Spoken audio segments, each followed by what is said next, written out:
Okay, so we all have our individual calling and our place in Christ. You know what makes it so beautiful is that God called each one of us individually and placed us perfectly. Among the celestials, we're not going to complain. We're not going to complain at the dais when God has dealt out the requital and given exactly what each one of us has been called for.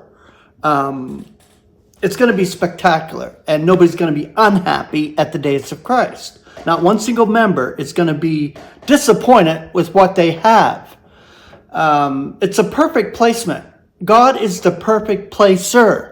So yes, he's going to place each member according to his will of what each one has been given. And each one has a measure. And the beautiful part is, for myself, God is calling me for an individual deal. Right now, I do these videos here to share with you. And it's for the body of Christ that I'm sharing this YouTube channel in the first place. The rest of the world has no really interest in God and Christ, and you know that. But God has placed me perfectly. And whatever I receive at the dais of Christ, I'm going to be overwhelmingly happy and thankful no matter what. And this is each member of the body of Christ. But the word I have for you today, and it speaks of myself.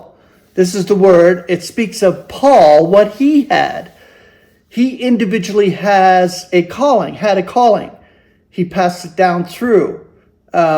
Each member of the body of Christ has been given their place. And he explains it very well in the scripture that I'm going to share with you.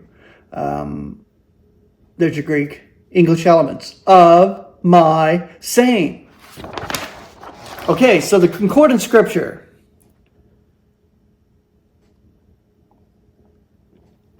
1 Corinthians 4, 3, and 4.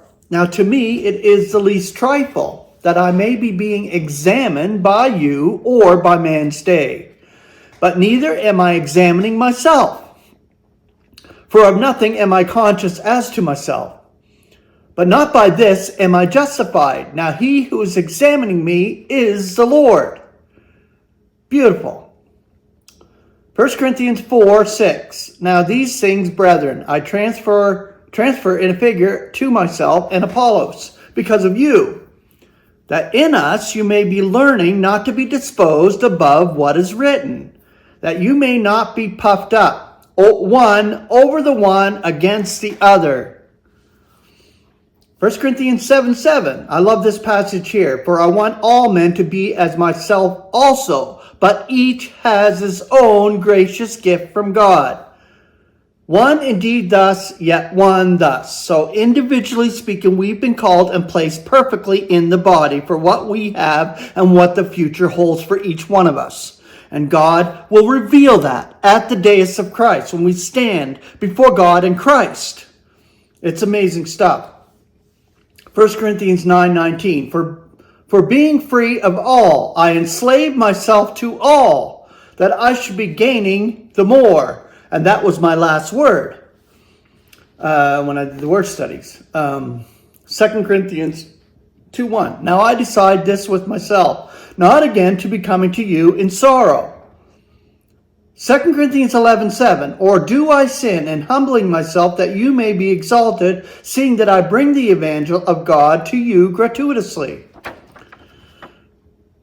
2 Corinthians 11:9. And being present with you and in want, I am not an encumbrance to anyone.